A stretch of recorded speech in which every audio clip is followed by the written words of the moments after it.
여야가 이달까지 국회의원 선거 제도를 연동형 비례대표제로 바꾸기로 합의했지만 별다른 진전이 없자 민주평화당이 연동형 비례대표제 도입을 촉구하는 가두 홍보를 시작했습니다. 군산의 조선소 산업은 여전히 전망이 밝지 않지만 목포와 영암의 조선업계는 뚜렷한 회복세를 보이고 있습니다. 전북과 전남 두 지역 조선업의 미래를 집중 보도합니다. 농촌진흥청이 보통 딸기보다 2배가량 크고 영양소가 풍부한 새딸기를 개발했습니다. 여러분 안녕하십니까? JTB 8시 뉴스입니다. 여야가 이달까지 국회의원 선거 제도를 연동형 비례대표제로 바꾸기로 합의했지만 실현 가능성이 크지 않습니다. 이에 민주평화당이 전국을 돌며 연동형 비례대표제 도입을 촉구하는 가두 시위를 시작했습니다. 김철 기자입니다. 여야는 지난달 연동형 비례대표제를 비롯한 선거제를 개편하기로 합의했습니다. 연동형 비례대표제 도입을 위한 구체적 방안을 적극 검토한다. 1월 임시국회 때 처리한다는 시한도 구체적으로 못 박았습니다. 그러나 거대 정당들이 합의에 소극적입니다. 연동형 비례대표제는 정당 득표율에 따라 의석을 배분하는 선거제로 도입이 되면 소수 정당의 의원 수가 늘고 거대 정당 의원 수는 줄어들기 때문입니다.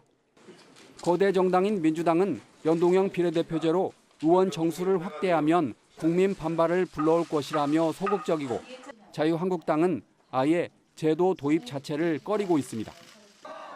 소수 정당인 민주평화당이 거리에서 유권자들을 상대로 연동형 비례대표제의 즉각 도입을 촉구하는 대국민 홍보 운동을 시작했습니다.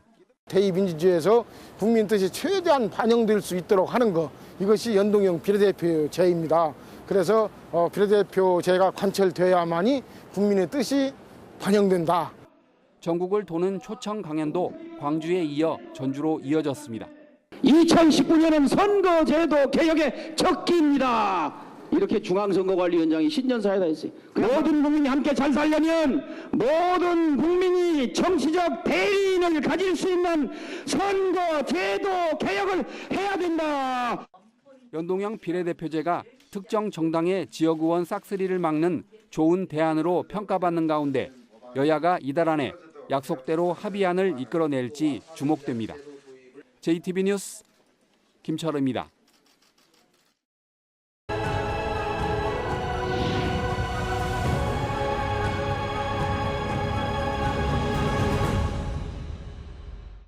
새해를 맞아 전북의 현안을 살펴보는 순서입니다. 현대중공업 군산조선소는 문을 닫은 지 벌써 2년이 다 돼가고 있는데요. 군산조선소를 내년에 재가동한다는 목표가 세워졌지만 현실은 녹록지 않습니다. 보도에 오정현 기자입니다. 현대중공업 군산조선소가 문을 닫은 지난 2017년 7월, 당시 최길선 현대중공업 회장은 군산조선소 재가동 시점을 2019년으로 내다봤습니다. 좀 걱정하시는 군산조선소도 좀 어려움을 좀 참고 견디다가 2019년부터는 어떻게든 일을 할 수 있도록. 하지만 올해 군산조선소가 재가동될 가능성은 거의 없습니다. 현대중공업의 수주 물량이 2017년부터 조금씩 늘고 있지만 아직도 울산 도크 10개 가운데 3개가 비어있을 정도로 일감이 부족하기 때문입니다. 또 설사 지금 당장 군산조선소에 선박 건조 물량이 배정된다 해도 이미 초토화된 군산 협력업체에서는 배를 만들 수가 없습니다. 때문에 전라북도와 협력업체는 우선 울산에서 군산으로 선박블록 20만 톤을 들여온다는 계획을 세워두고 있습니다. 이 물량으로 협력업체를 다시 활성화하고 내년에 선박 건조 물량을 확보해 군산조선을 재가동한다는 목표입니다. 브록이라도 돌려서 공장이 숨을 쉴 수 있게끔 해주는 것. 그다음에 서해안 풍력이라든가 이런 것을. 그러나 이 같은 요구에 현대중공업이 이렇다 할 답을 주지 않고 있어 군산조선소 재가동 시점은 여전히 안개 속에 머물러 있습니다. JTB 뉴스 오정현입니다. 반면 호남에서 군산과 같은 조선업종 밀집 지역인 전남 목포와 영암의 경우 경기 회복세가 뚜렷합니다. 현대중공업 계열사이면서 독자적으로 설계와 건조가 가능한 현대 3호중공업의 선박 수주 덕분입니다. 한 차례 큰 위기를 넘긴 전남 조선업계는 경기 회복에 만족하지 않고 자생력을 갖추기 위한 준비에 나섰습니다. 이어서 송창용 기자입니다. 현대중공업 계열사인 현대사모중공업의 1차 협력업체입니다. 지난해 상반기까지만 해도 공장 가동률이 40%에 머물렀지만 올해는 80%를 목표로 하고 있습니다. 현대사모중공업을 비롯한 인근 조선사에서 주문이 밀려들고 있기 때문입니다. 인원도 약 한 30-40% 더 충원이 될 계획입니다. 그래서 인원도 늘어나고 우리 기업체도 또 덩달아서 거기에 따른 설비 투자도 하고 준비를 하고 있습니다. 군산과 마찬가지로 조선업계 침체로 큰 타격을 받았던 전남 서남권이 불황의 터널에서 벗어나고 있습니다. LNG 컨테이너선과 유조선, 벌크선 건조에서 모두 경쟁력을 갖춘 것으로 평가받는 현대사모중공업이 선박 수주에 잇따라 성공하면서 지난해 전남 서남권의 선박 수주 물량은 264만 7천 CGT로 1년 전에 비해 무려 87.8%나 늘었습니다. 덕분에 조선업종이 밀집된 이곳 대불 국가산업단지의 고용인원은 2017년 말 4,700명에서 지난해 말 6,000명으로 크게 늘었습니다. 새해 수조 전망도 밝습니다. 현대사모중공업은 올해 수주 목표를 지난해보다 30%나 많은 43억 5천만 달러로 잡았습니다. 이번을 통해서 다시 3,000명 정도를 다시 채용을 하는 그런 여건이기 때문에 굉장히 지역 경제에 미치는 영향은 매우 크다고 볼 수 있겠습니다. 한 차례 큰 위기를 넘긴 전남 조선업계는 언제라도 위기가 재발할 수 있다고 보고 자생력을 키우기 위한 대책도 함께 추진하고 있습니다. 단순히 대형 조선사의 선박 블록을 제작하는 것에서 벗어나 자체적으로 중소형 선박을 건조하기 위해 공동 진수장을 마련하기로 한 것입니다. 사업비 137억 원은 전라남도와 함께 이미 확보했습니다. JTB 뉴스 송창용입니다. 요즘 같은 겨울철에 자주 먹는 과일 중 하나가 바로 딸기죠. 농촌진흥청이 기존 딸기보다 크기도 크고 영양소도 풍부한 새 딸기 품종 아리향을 개발했습니다. 하원호 기자입니다. 어린아이 주먹만한 큼직한 딸기, 무게를 재보니 무려 62g이 나갑니다. 보통 딸기의 2배에 가깝습니다.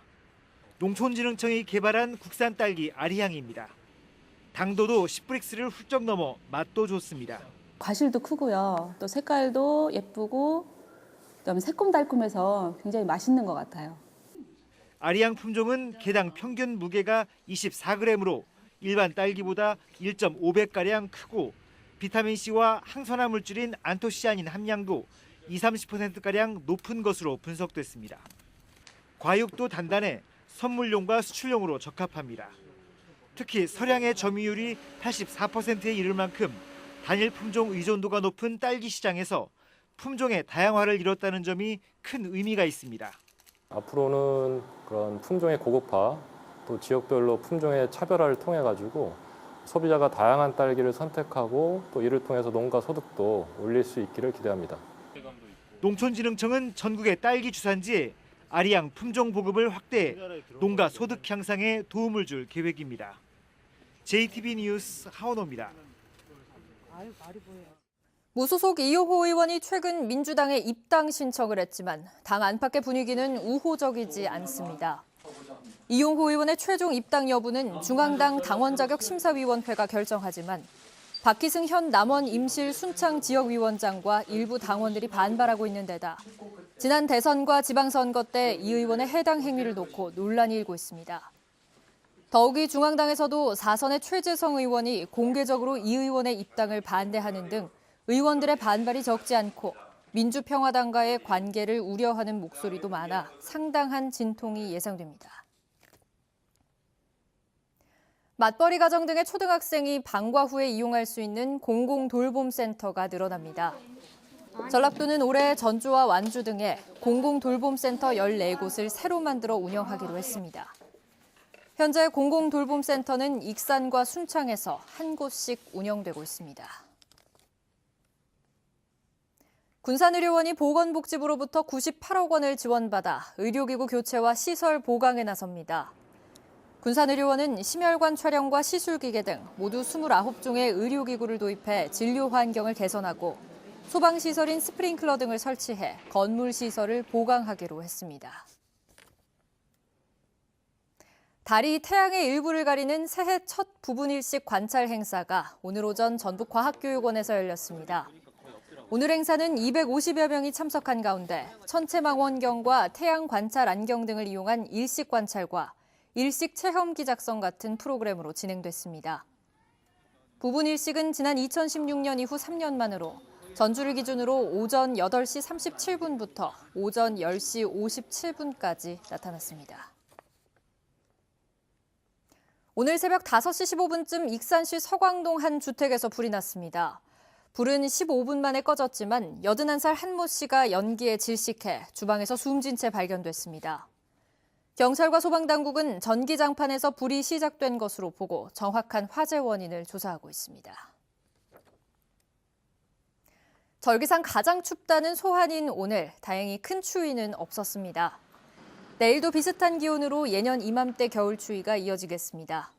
아침 최저 기온 영하 8도에서 영하 4도로 다소 춥겠지만 낮 최고 기온은 영상 2도에서 5도로 영상권을 되찾겠습니다. 다만 대기가 다시 정체되면서 미세먼지 농도는 나쁨 수준을 보이겠습니다. 다음 주 내내 기온은 평년 수준을 웃돌며 건조한 날씨를 보이겠고 수요일에는 반짝 추위가 찾아오겠습니다.